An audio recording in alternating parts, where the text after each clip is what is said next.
Good, whatever day it is, everybody. I think it's Tuesday, but doesn't matter.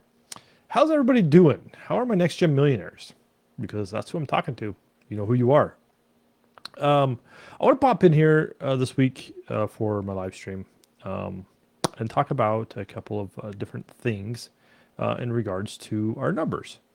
Over this last weekend, I was a speaker at a 3-day conference that happened.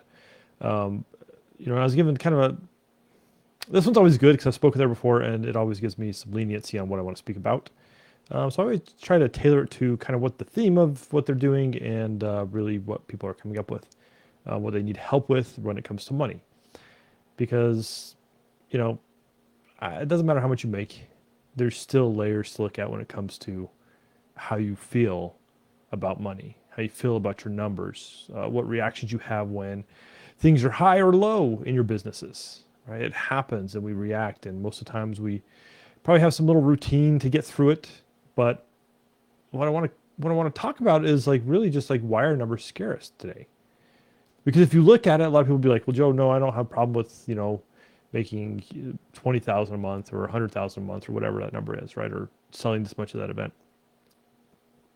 The thing is there's still some kind of mental gymnastics we're going through when when it happens. Okay, and that's the real point of all this is I want you to think about how you feel when you're dealing with your numbers.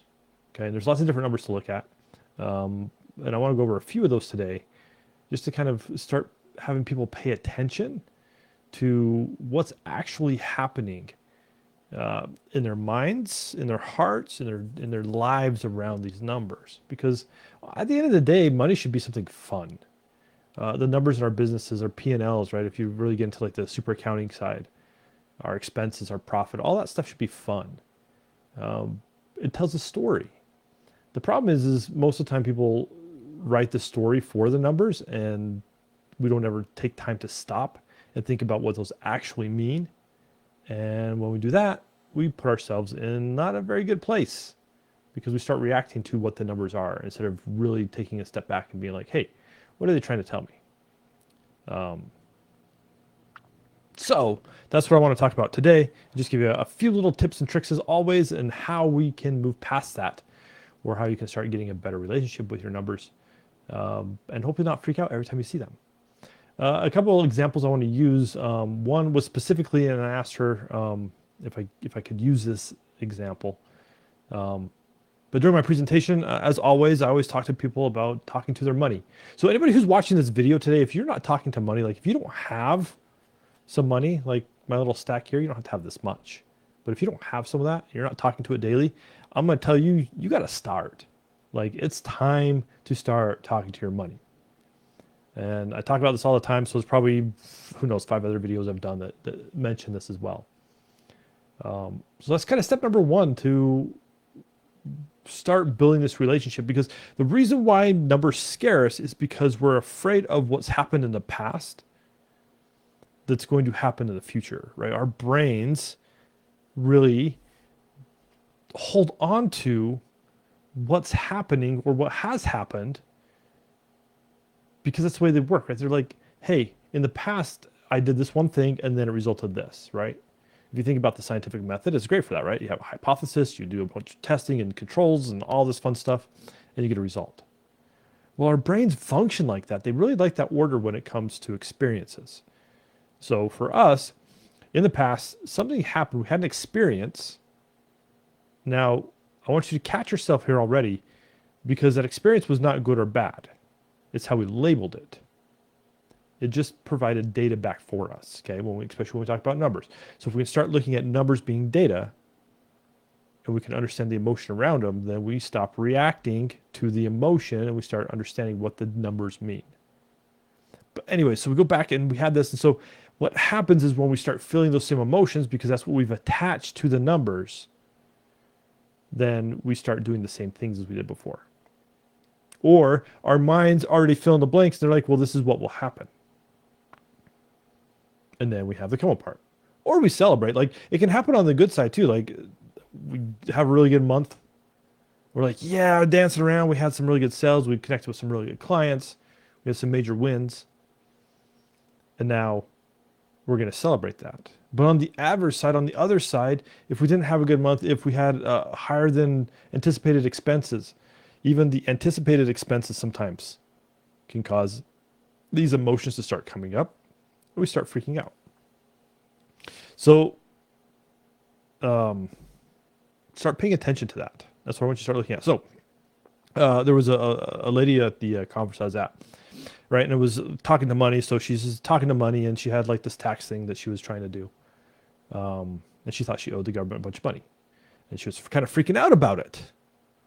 And she's like, no, I just heard Joe talk. And he's like, talk to money, and what are my numbers saying? And kind of, starting to look at this kind of emotional dance that she's always done with money. And she stopped and she did something different, right? She calmed herself. She talked to her money. And then she, with a little bit of help, looked at this form again she had to fill out. And she figured out that, oh, I don't owe the government all this money. I actually don't owe them anything. She had misfilled out the form. But in her eyes, in her mind, what happened was, oh, I'm doing this tax thing. And so already the emotions are coming up, right? And she's not alone. I talked to a lot of business owners. When it comes to tax time, man, they really have come aparts. And right now, as it will date this video, it's kind of tax time in the United States, right? People are trying to finalize their taxes because even with extensions, because of COVID, they're due soon. So for her, it was like, oh, I got to deal with the taxes, and I think I owe. And so we start having tunnel vision, right? You take your eyes and put here. Everybody knows what tunnel vision is, right? It's bringing it in. We stop seeing ideas and different perspectives and all this goodness on the outside of things how they could be, because we've already predetermined how things are going to be. So when we start looking at our numbers, they really scare us, because whether it be social media likes, whether it should be money in our bank account, whether it be, stock market, home prices, how much our expenses are, how many clients we have, how many clients we're trying to get but don't have, right? It starts welling up a lot of these emotions, then we start freaking out. And in that freak out is when we make all the decisions. And that's the time I'm going to tell you to stop.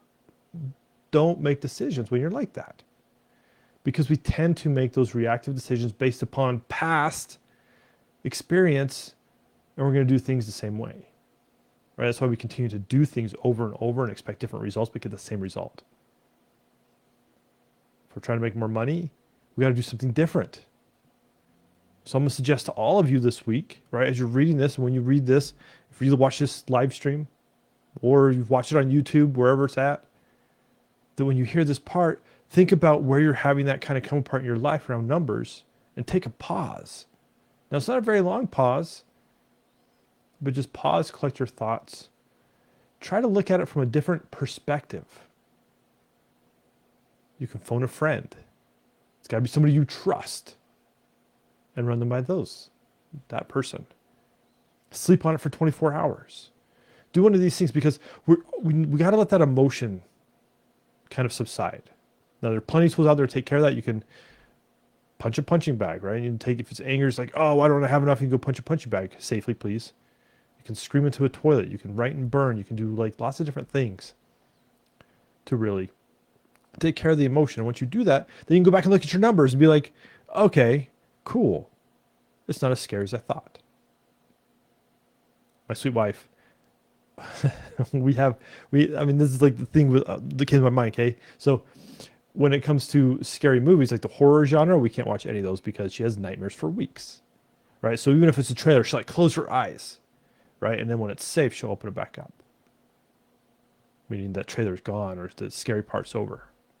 Sometimes, most of the time, when it's numbers, we feel that emotional kind of push inside of us.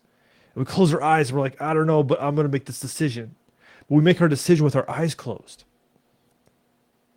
But if we can wait just a moment and let that fear part subside, we can open our eyes and we can really look at what's going on.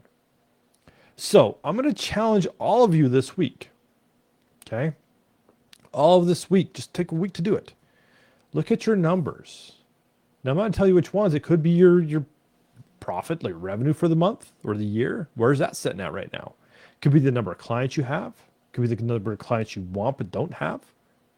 Could be how your social media stuff is trending. Are you getting reactions and likes and people talking? Are you, I don't know, throw a bunch of other stuff out there. Are you watching the stock market and freaking out because of the ups and downs? Cryptocurrency is a huge thing. A lot of people have invested into it. And it's like the Wild West right now with that. But I want you to pick one category in your life, right, around your numbers. I want you to identify what's not going well and what you want to change. But I don't want you to make changes right away. You got to sit with it. You got to figure out, like, is this change I want to make based on fear?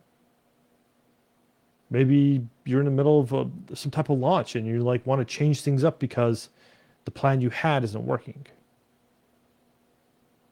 Or the plan you have doesn't feel like it's working.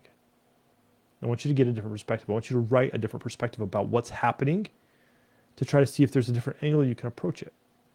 Because when we can shed light on what the real issue is, it becomes less scary. It's like seeing the behind the scenes of a horror flick, right? When you see him put the paint on the scary goblin guy or whatever, right? He becomes more personal because he's a human like you and me. Numbers can be the same way. We got to shed light on it. We got to be like, how could this be different? Because if we don't, then you're going to continue to be scared of those numbers, whatever the numbers they are. Let's take revenue. You're going to be scared of your revenue because you don't have enough coming in that you don't think. We're going to stop looking at it. We're going to stop paying attention to that. We're just going to go serve. And then we're going to always feel like we're behind. I have so many clients that I challenge them, go look at your numbers. What are your numbers? And usually they just share them with me, and that's the only time they look at them.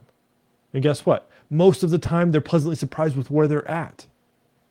But they got a story running through their brains that they're behind, so they go work really hard, and always feel like they're behind and always wanting.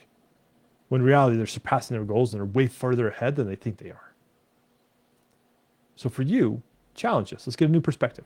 Okay? So that's it for the week. Like, really look at your numbers. Don't be scared of them. Breathe through the fear. Understand where they're at. Try to get a different perspective. Again, if you have to, phone a friend, someone you trust, and then start playing with it. Have fun. Numbers should be fun. They show us progress and where we're going and what's happening. And sometimes it's not in the direction we want to go. So that's really better to do it now than to wait and be like, I don't know what happened, but I'm way off course. So look at those this week. Comment below what's going on. If I can help in any way, let me know. Keep at it. You guys are doing great. Just one step at a time, and you'll get to where you want to go. Until next week, we'll see ya. Bye.